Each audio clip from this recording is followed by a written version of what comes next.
กราบสบายดีเด้อทางฝั่งลาวกราบสวัสดีเด้อทางฝั่งไทยและต่างประเทศเบิดสุขสุคนมื้อนี้ก็มาพบพอกับน้องสาเนาะทางน้องสาก็อยู่เพื่อนเมื่อวานนี้ทางน้องสาก็บ่ได้ลงคลิปเนาะเพราะว่าช่วงนี้ช่วงปีใหม่เพิ่นเปิดเพลงตอนนี้เพิ่นก็เปิดอยู่ซอยทางพุ่นทางน้องสาย้ายมันเขาคลิปเนาะก็เลยมาเปิดคลิปอยู่ในเฮือนแล้วก็สิตั้งแล้วก็สิมาถูในเฮือนแล้วก็ทางน้องสาก็สิเสร็จประตูของเยี่ยมเนาะหรือว่าบานประตูช่วงนี้ช่วงปีใหม่ทางน้องสาก็เลยบ่ได้คอยลงคลิปปานใดเนาะช่วงนี้ปีใหม่ปุ๊บเพิ่นก็เปิดเพลงเสียงดังมาแล้วบัดนี้ทางน้องสาย้ายมันเข้าคลิปเนาะทางน้องสาก็ถ่ายคลิปให้แม่ FC ได้เบิ่งถ้าทางน้องสาบ่ลงคลิปมื้อหนึ่งก็ทางน้องสาก็สิถ่ายคลิปสั้นให้แม่ FC ได้เบิ่งในหับชมเด้อเป็นจังได๋ก็ฝากเป็นกำลังใจให้น้องสาในเด้อช่วงนี้ช่วงปีใหม่เนาะก็เลยบ่ได้คอยลงคลิปปานใดเพราะว่าเพิ่นก็ลิ้นปีใหม่แบบเปิดเพลงเสียงดังแล้วยายมันผิดกฎ YouTube เนาะโอ้เสียงเพลงดังปีใหม่ทางสาก็บ่ได้ลงเมื่อบ้านทางสาดอกเพราะว่าทางไอ้ทงเพิ่นก็บ่ได้พักเวียกเนาะบ่ฮู้ว่าสิพักมื้อใดทางสาก็บ่ได้ลงเมื่อบ้านดอกทางไอ้ทงเพิ่นบ่ได้พักเวียกเนาะทางน้องสาก็เลยบ่ได้ลงเมื่อบ้านทางน้องสาก็เลยได้อยู่บ้านไอ้ทงนี่แหละว่าสิลงเมื่ออันนั้นสมมาแม่เนาะแต่ทางน้องสาก็บ่ได้ลงเมื่อดอกบัดนี้เพราะว่าไอ้ทงเพิ่นยังบ่ได้หยุดงานบ่ฮู้ว่ามื้อใดเพิ่นสิหยุดงานเนาะเพราะว่าช่วงนี้ก็ปีใหม่ก็งานเขาหลายทางไอ้ทงเพิ่นก็ไปเอาเครื่องทุกมื้อทางน้องสาก็สิมาทำความสะอาดในเฮือนมื้อนี้ก็ทางน้องสาก็สิเสร็จบานประตูของเยี่ยมเนาะเสร็จออกเอาน้ำใส่แพร่แล้วก็ปั่นน้ำออกแล้วก็สิเสร็จออกเฮ็ด2คนกับน้องลินนี่แหละให้น้องลินขึ้นปัดพื้นแล้วก็ถูพื้นทางน้องสาก็สิเสร็จประตูของเยี่ยมปีใหม่นี่ทางน้องสาก็บ่ได้ไปไสมีแต่อยู่เฮือนนี่แหละกับน้องลินนี่มานั่งพี่อ้าวสบายดีแม่ FC ปีใหม่ทางน้องสาก็อยู่เพื่อนกับน้องลิน2คนเพิ่นเนาะปีใหม่ก็บ่ได้ไปลิ้นไสแล้วน้องลินเนาะอยู่แต่เพื่อนบ่ฮู้ว่าสิไปไสสิมาปัดกวาดถูเพื่อนทางน้องสาว่าสิได้ลงเมื่อบ้านปีนี้ก็บ่ได้ลงหรอกเพราะว่าไอ้ทงเพิ่นค่าเวียกเนาะค่ารถก็แพง150,000เลยค่ารถนะเมื่อบ้านทางน้องสานะสบายดีปีใหม่เด้อแม่ FC เบิดสุขสุขคนขอให้อยู่ดีมีแรงความเจ็บจะได้ความไข้อย่าให้มีเดินทางไปไสมาไสก็ขอให้ปลอดภัยให้เป็นห่มโพห่มไสให้ลูกให้หลานตลอดไปเด้อสาธุก็สิมาทำความสะอาดเฮือนกับน้องลินนี่แหละบ่ได้ไปไสช่วงนี้ก็ช่วงปีใหม่นี่ทางไอ้ทงเพิ่นก็เวียกหลายบางมื้อเพิ่นก็มาค่ำอยู่กับน้องลิน2คนเพิ่นมาค่ำก็มีแต่เฮ็ดกินท่าเพิ่นเนาะโดยมื้อนี้ทางน้องสากับน้องลินก็สิไปอนามัยเฮือนก่อนเด้อโอ้ให้น้องลินเพิ่นปัดกวาดเฮือนเนาะเดี๋ยวทางน้องสาสิไปเสร็จปองเยี่ยมเอาเสื้อผ้าที่เฮาบ่ได้ใส่เนาะแบบมันเปื้อนนี่แหละทางน้องสาสิมาถูนี่เลยถูแต่นี่ก่อน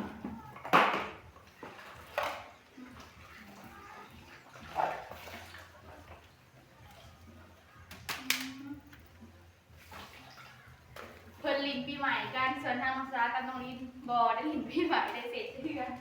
รู้เพื่อนน้องลิ้นเลยค่ะ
างน้องสากระทูแล้วตัวนี้ก็สิไปทูตัวพุ่นเนาะโห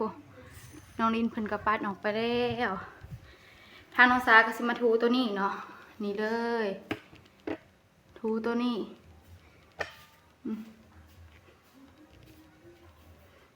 เดี๋ยวทูประตูแล้วก่อนน้องลินสิทูพื้นก็ได้ไปออกไปเลยค่ะ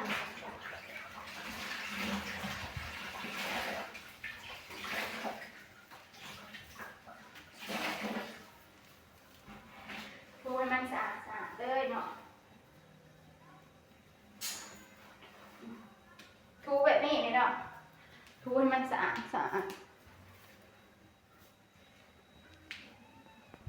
เอามีทางซ้ายไปทูต่อเนาะ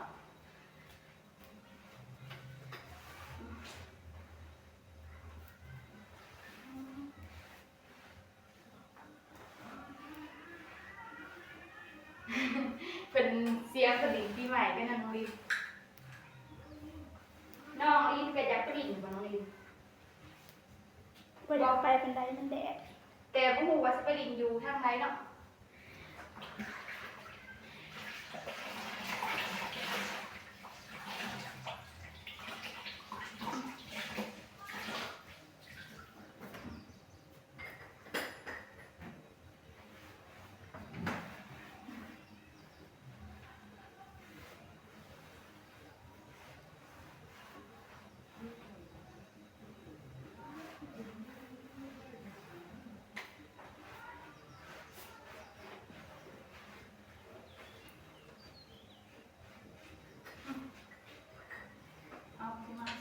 ประตูให้มันสะอาดที่ฝุ่นมันหยัดเนาะเรียบร้อยเดี๋ยวทูทางนี้ก่อน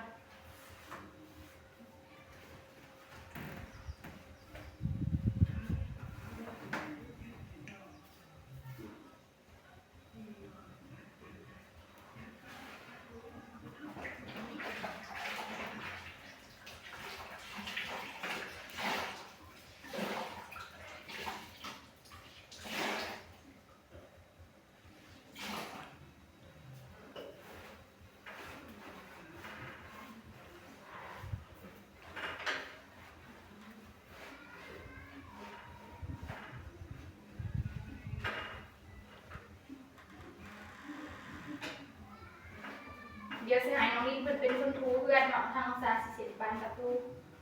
ซอยกันเนี่ย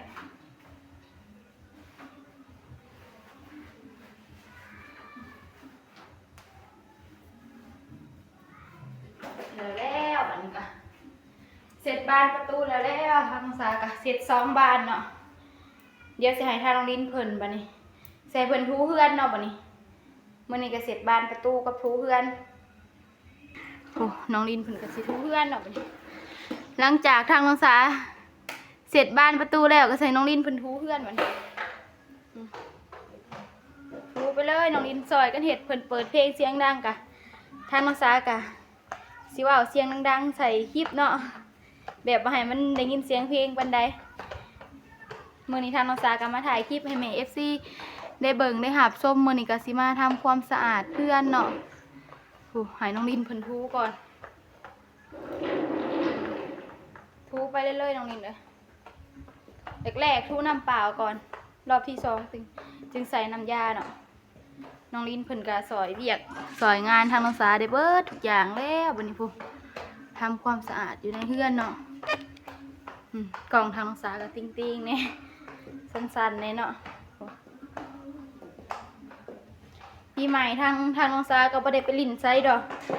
มีแต่อยู่เฮือนกับน้องลินนี่แหละทางไอ้ทงเพิ่นก็ไปเฮ็ดเวียกบ่ฮู้ว่าทางไอ้ทงเพิ่นสิหยุดมื้อใดเนาะเพิ่นสิฝากสงกรานต์มื้อใดเนาะทางน้องสาก็ยังบ่ฮู้เลยโหให้น้องลินทำความสะอาดไปเลย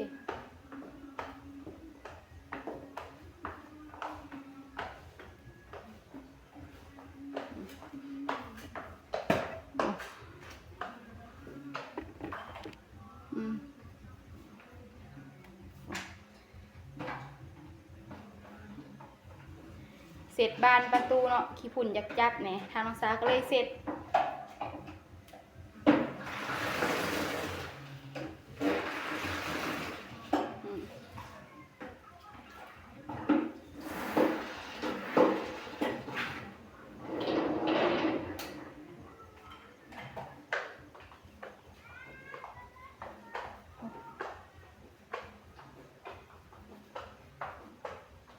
ช่วงนี้บรรยากาศฮ้อนแท้ฮ้อนหวานเนาะ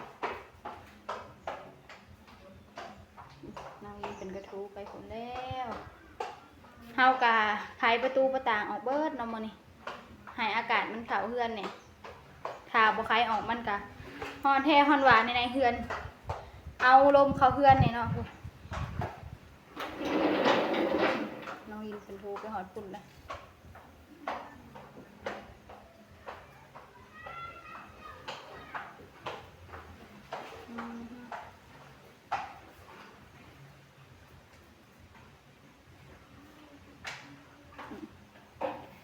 ทูก็ใกล้สิแล้วบัดนี้ก็สิไปใส่น้ำยาเนาะรอบที่2ถ่ายน้ำแล้วก็ใส่น้ำยาแล้วก็ทูแล้วก็แล้วเนาะบัดนี้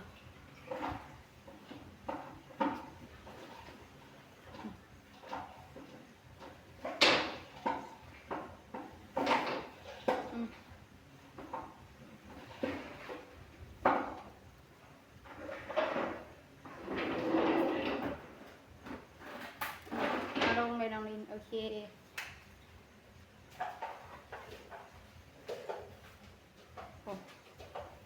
ทูใกล้สิแล้วแหละ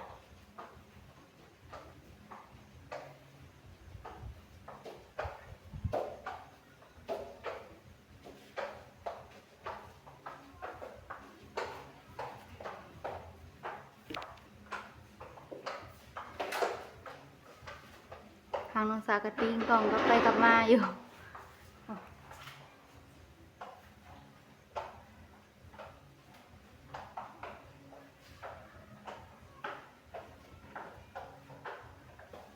ทู2เถื่อเนาะมันจึงสะอาด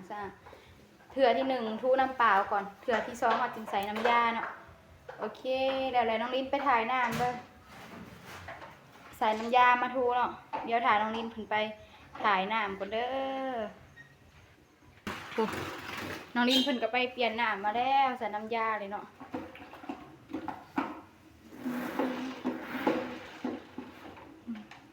ทูไปเลยน้องลิ้นมาเดี๋ยวสิทูซอยสีให้ทูซอยบ่มาเดี๋ยวทูก็ได้มาเดี๋ยวทูซอยก็ได้ไปลงคลิปเลยน้องลิ้นเพิ่นอยากทูเนาะแต่ทางน้องสายอยากทูซอยน้องเพิ่นเดี๋ยวทูไปครึ่งหนึ่งแล้วเจ้าก็มาทู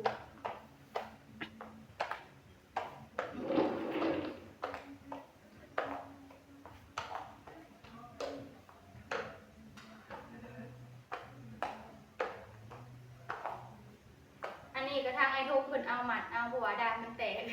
เอาย่างหมัดเอาเนาะ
น้องสากับทูสิแล้วเลยให้น้องลินเพิ่นไปทู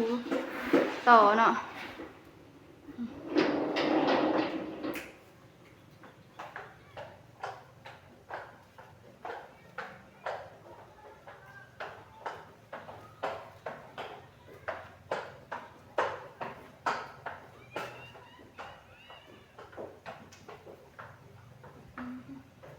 ถูไก่สิแล้ววันนี้สะอาดเลย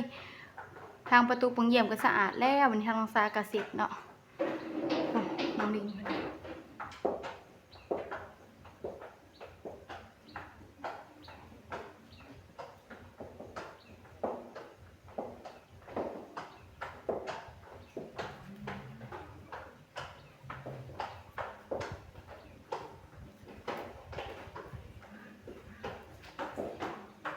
น้องลิงเป็นไง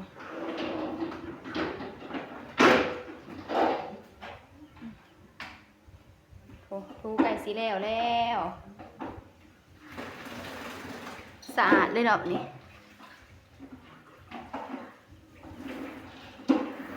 น้องลินเพิ่นก็ถูไก่สิแล้วเลยเพิ่นก็ร้องเพลงใส่ตู้เนาะทางน้องสาก็บอกเสียงดังๆเอานี่แหละ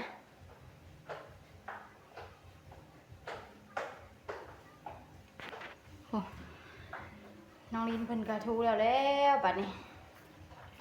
สะอาดเลยวันนี้น้องลินเลยค่ะ